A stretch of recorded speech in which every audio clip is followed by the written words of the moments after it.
Bonjour à toutes et à tous. Pour ce dernier cours, nous allons parler de la communication des archives. Il faut entendre par là comment on communique les archives, c'est-à-dire comment on les fait lire par le public. On parle aussi de consultation des archives. Mais on va aussi parler de la communication autour des archives, c'est-à-dire comment on fait connaître les archives au public pour qu'il puisse s'intéresser à elles s'il ne les connaît pas encore. Là, c'est la valorisation des collections. La plus grande partie des consultations d'archives se fait aujourd'hui via les salles de lecture virtuelles que sont les sites internet d'archives.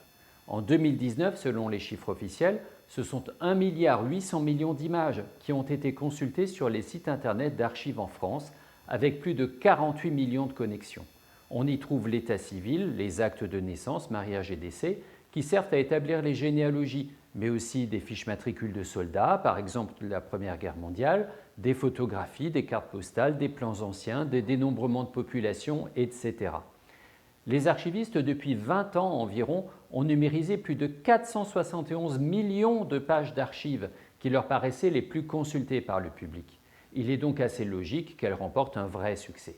Néanmoins, la France est aujourd'hui un des pays au monde à avoir mis le plus d'images d'archives en ligne, mais aussi le plus d'instruments de recherche. La consultation virtuelle ou numérique est donc la plus répandue. Toutefois, la consultation physique à l'ancienne perdure. Les salles de consultation d'archives restent ouvertes entre 3 et 5 jours par semaine. En 2019, ainsi, plus d'1,6 million documents ont été consultés par 160 000 personnes qui sont venues physiquement aux archives. Il s'agit principalement de documents non numérisés parce qu'ils sont statistiquement peu consultés et leur numérisation intéresserait naturellement, statistiquement, beaucoup moins de personnes que d'autres documents. Bien évidemment, la plupart de ces 160 000 lectrices et lecteurs aimeraient bien que les documents qu'ils ou elles consultent soient numérisés et on me demande souvent quand est-ce que les archives seront entièrement numérisées. Eh bien jamais. Parce que si les archives conservées sont si nombreuses, elles s'accroissent à un tel rythme et que cela n'aurait jamais de fin, sauf si on se donnait les moyens colossaux en matière de personnel, budget, matériel, stockage de données, etc. Donc pour l'instant, c'est plus économique et sans doute plus intelligent de ne numériser que ce qui est consulté. Toutefois, il arrive parfois que des personnes souhaitent consulter certaines archives publiques, c'est-à-dire relevant, souvenez-vous, du service public, et qu'on ne le leur permette pas. Pourquoi ? Parce que ces archives ne sont pas communicables. Cela signifie qu'elles comportent des informations confidentielles que les archivistes n'ont pas le droit de divulguer. Puisque nous sommes dans un état de droit, c'est la loi qui détermine pour tout le monde ce qui est consultable et ce qui ne l'est pas dans les archives publiques. Et comme il n'y a pas de secret éternel, ou pas beaucoup, on parle de délai de communicabilité, c'est-à-dire que les archivistes empêchent la divulgation d'informations confidentielles pendant un certain nombre d'années après leur création, et une fois ce délai écoulé, on peut donner les informations au public. Ces délais fixés par la loi sont les suivants globalement. D'abord, toutes les informations qui ne sont pas considérées comme confidentielles sont consultables immédiatement, dès que le dossier est clos. Par exemple, nous avons le droit de consulter une circulaire du préfet dès qu'elle est rendue publique. Le premier délai, c'est celui de 25 ans après la création du document.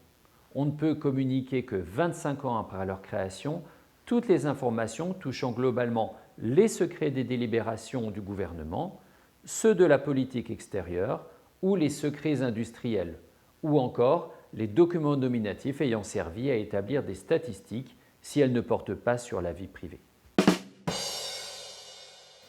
Le deuxième délai, c'est celui de 50 ans après la création du document.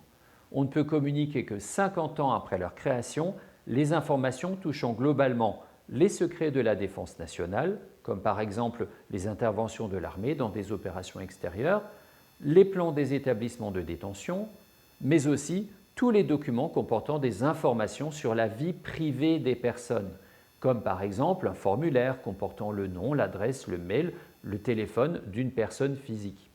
Et enfin, tous les documents qui comportent un jugement ou une appréciation sur une personne. Et enfin, tout document pouvant porter préjudice à une personne, comme par exemple un rapport disciplinaire.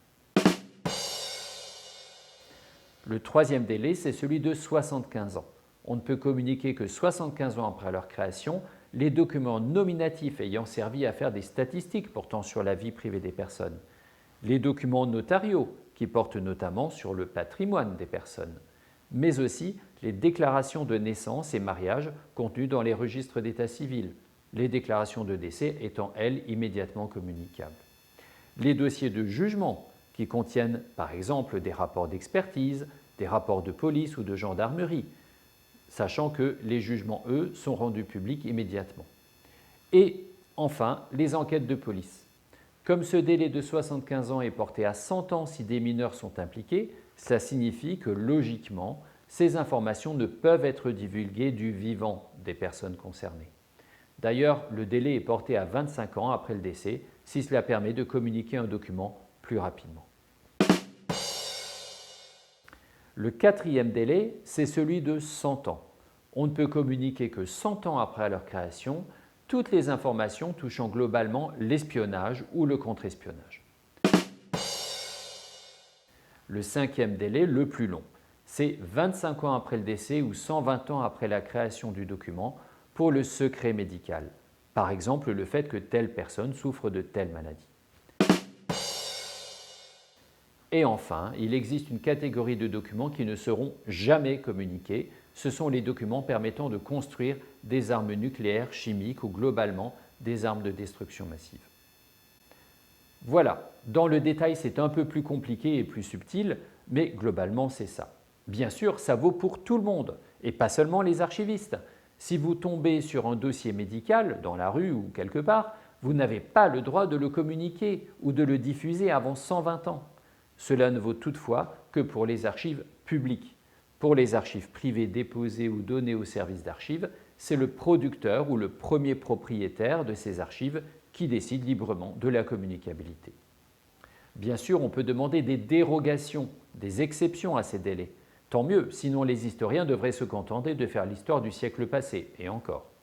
C'est une procédure spéciale qui exige l'accord du producteur des archives et aussi du ministère de la Culture, mais c'est accepté dans la grande majorité des cas. Sachant qu'une personne à qui cela est refusé peut bien sûr demander l'avis de la CADA, Commission d'accès aux documents administratifs, et aller au tribunal administratif si elle conteste la décision. Pour finir sur la consultation, quand le public consulte les archives papier dans une salle de lecture, cela se fait dans le cadre d'un règlement assez strict pour éviter la dégradation ou le vol des originaux, car si un original non numérisé disparaît, il est perdu pour l'éternité. Le public n'a pas le droit de venir avec son manteau ou un sac ou un cartable, pas le droit d'utiliser un stylo, des ciseaux, un cutter, pas le droit de manger ni de boire en salle de lecture, pas le droit de discuter, il faut respecter un silence, par respect pour les autres lecteurs, pas le droit de s'appuyer sur un document, etc. Le public est surveillé en permanence et tout est fait pour éviter le vol, qui est sévèrement puni et en plus est imprescriptible. Ça signifie que si je vole un document, je peux être inquiété et poursuivi pendant 20, 30, voire 60 ans. Mieux vaut donc s'abstenir.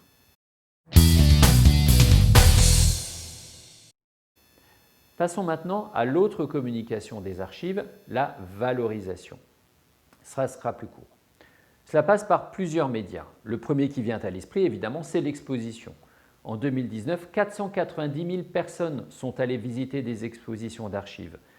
Bien sûr, on n'expose quasiment que de beaux documents qui sont lisibles facilement, qui ont une valeur symbolique, graphique ou documentaire particulière, et puis aussi de nombreuses photos. Attention toutefois, un document d'archive, c'est fragile, ce n'est pas comme une statue ou une peinture à l'huile, c'est très sensible à la lumière, à l'humidité, entre autres. Il faut donc veiller à ce que la lumière soit très douce, pas plus de 50 lux, et veiller à ce que le document ne soit pas illuminé trop longtemps et à ce qu'il soit conservé dans des conditions stables de température et d'humidité. Il doit bien sûr aussi être protégé contre le vol dans des vitrines fermées à clé. On peut aussi publier des photos de documents d'archives. Ça, c'est très facile. Chaque année, de très nombreux ouvrages publient des photographies d'archives pour agrémenter ou argumenter le propos. Ce sont souvent des livres très intéressants et très sérieux. Il y a aussi bien sûr des expositions virtuelles sur Internet. On peut publier plein d'archives aussi sur les réseaux sociaux. Il n'y a qu'à voir les comptes Facebook, Twitter ou Instagram des services d'archives. Allez voir, c'est souvent très bien fait. Bien évidemment, en cas de publication, les droits d'auteur doivent être respectés, autant sur papier que sur Internet. Ce n'est pas parce qu'un document est entré dans un service d'archives que son auteur a renoncé à ses droits de créateur et que le service d'archives peut être passé sous silence dans les crédits. Au-delà de l'exposition et de la publication, les services d'archives organisent également des colloques universitaires qui permettent de diffuser les travaux des étudiants ou professeurs en histoire ou des historiens amateurs. Ces travaux sont souvent édités, c'est très utile car cela fait avancer la connaissance historique de tous les territoires partout en France. Et c'est comme ça que la science historique avance. Allez voir, c'est toujours gratuit et souvent très intéressant. Les services d'archives comportent souvent des services éducatifs qui accueillent des classes allant du primaire au lycée pour des séances d'initiation à l'histoire, aux archives ou des visites dans les magasins d'archives. En 2019, plus de 275 000 scolaires ont ainsi été accueillis.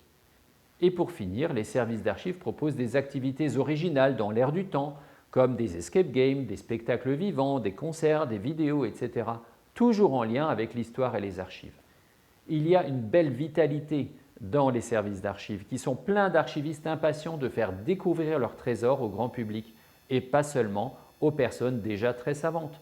Au contraire, les archivistes essayent aujourd'hui de toucher des personnes moins favorisées, issues de milieux sociaux très divers, parfois même des réfugiés ou des personnes analphabètes, etc.